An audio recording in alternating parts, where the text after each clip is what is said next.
Bugun sizlar bilan qiziq mavzuda gaplashmoqchiman. Insonlar har doim o'zi uchun yaxshi niyat qiladi, lekin nima uchundir hayotimizga biz xohlamagan, biz istamagan voqeliklar ham kirib keladi ko'pincha. Biz o'ylaymiz, men yomon niyat qilganim yo'q edi-ku. O'zing orzu qilgan hayotda yashaysan deyiladi. Men bunaqa yomon niyat qilmayman-ku o'zimga. Kim o'ziga yomon niyat qiladi? Kim o'zi uchun xiyonatkor bo'lsin, erim yoki farzandlarimga qaytarsin yoki kambag'allikda yashab, balki daromad topolmay, ishini topolmay deb kim niyat qiladi? Lekin nima uchundir shunaqa hayot insonning hayotida bormi, yashayaptimi? Demak, u o'zini orzu maqsadi va niyatida yashayotgan hisoblanadi. Qanday qilib men bu hayotga kirib qoldim? Qachon men o'zim uchun yomon niyat qilib qo'ydim? Qachon men o'zim bilmagan holatda o'zimga shunaqa narsani ravo ko'rdim degan savol tug'iladi tabiiy. Biz niyat qilamiz, deylik, moliyaviy erkin bo'lishni istayman, daromadimni ko'paytirishni istayman, farzandlarim bilan, oilam bilan, erim bilan yaxshi hayot, baxtli hayot kechirishni istayman, erim menga mehribon bo'lishini, sovg'alar berishini istayman degan niyatlar qilamiz. Ota-onamni hajga olib borishni istayman. Qachon men ruxsat berdim o'zimga bunaqa hayotda yashashga?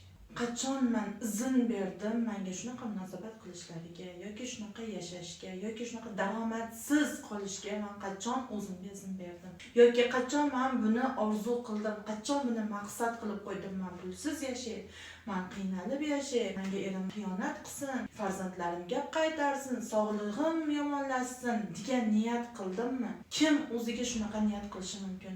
Nimaki bo'lsa hayotimizda, nimaga erishgan bo'lsak va nimani yo'qotgan bo'lsak, bu bizning orzuyimiz, maqsadimiz va niyatimiz bo'lganligi aniq. Chunki bizni qilayotgan niyatimizdan ko'ra ko'proq ichimizda o'zimiz bilan bo'ladigan suhbatimizda yomon niyatlar ko'proq bo'ladi. Tabiiyki biz xohishim deylik ko'plab insonlarga ilm o'rgatish maqsad qo'ygan bo'lsam, o'zim uchun ko'proq ayollarga ilm ulashish, qalb ilmini ulashish, Allohni tanitish, shukr qilishni o'rgatish, oilaviy tinchlik, oilalar ajrashmasligi, farzandlar yetim bo'lmasligini maqsad qilib qo'yib o'zim va bunga erishishni maqsad qilib niyat qilgan bo'lsam, lekin bu niyatda bir kunda bir mahal o'ylaymanmi, yo'qmi?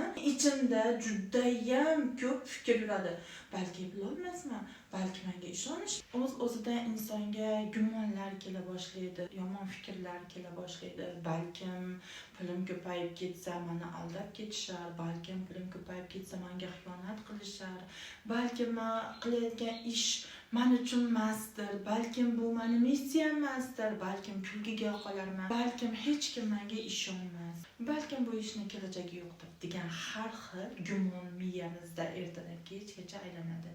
Biz qilgan niyatdan ko'ra ko'proq bizning gumonimiz ko'proq aylanadi. Insonning xayolidan niyat o'tadimi? Niyatni biz xayolan qilamizmi? Ichimizda o'ylab, mana shunaqa niyatlarim bor deb o'ylab niyat qilamizmi? Xuddi gumonni ham miyamizning ichida o'ylab gumon qilamizmi? Bir-biridan qanday farqi bor ikkalasini? Niyatni qanday qilsak, gumonni ham xuddi shunday qilamiz. Niyatimizga qanday erishsak, gumonga ham xuddi shunaqa erishamiz. Qaranglar qizlar. Niyat qilyapmiz, boy bo'lishni istayman, badavlat bo'lishni istayman, er-xotin baxtli bo'lib yashab, mazza qilib sayohatlarga chiqishni istayman, niyat qilyapsiz, to'g'ri. Gumon ham qilyapmiz, xuddi shu kabi, u ham miyaning ichida. O'zimiz bilan o'zimiz gaplashamiz, o'zimiz istamagan holatda u bizga kelyapti. Balki o'xshamasa-chi, balki ustimdan kulishar, balki bu men uchun emasdir. Niyat bilan gumonni ajratib turadigan hech qanaqa farqi yo'q. Miyamizni, ongimizni ichida, kallamizni ichida uni ajratib turadigan hech qanaqa farqi yo'q. Niyatda qanday qilsak, gumonni ham xuddi shunday qilamiz. Faqat farqini biz bilamiz. Unisi yaxshi, bunisi yomon. Bunisi foydali, bunisi zararli. Farqini o'zimiz tushunamiz. Ong osti buni yaxshi yomonga ajratmaydi. Eng ko'p aylanganini hayotimizga chiqarib beradi. Shuning uchun biz xohlamagan narsalar hayotimizda bor.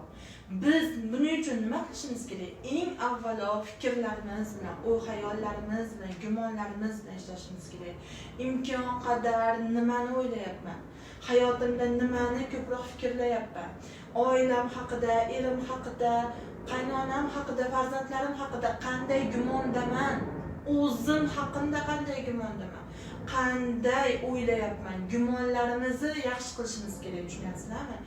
Orzu maqsad qo'yishingiz bir tomon, gumon qilib turadigan bo'lsangiz, orzu maqsaddan ko'proq ichingizda gumon, shubha bo'ladigan bo'lsa, bu narsa orzu maqsadlaringizdan ko'ra kuchliroq bo'lishi va orzu maqsadlardan ko'ra tezroq gumonlaringizga erishishingiz osonroq bo'lib qoladi. Ayollarga aytmoqchi bo'lganim, tushuntirmoqchi bo'lganim, ayollar o'z fikrlaring ustida ishlanglar. Qizlarga darslarimda har kuni niyatlaringni yangilanglar, har kuni niyat maqsadlaringni qayta yozinglar.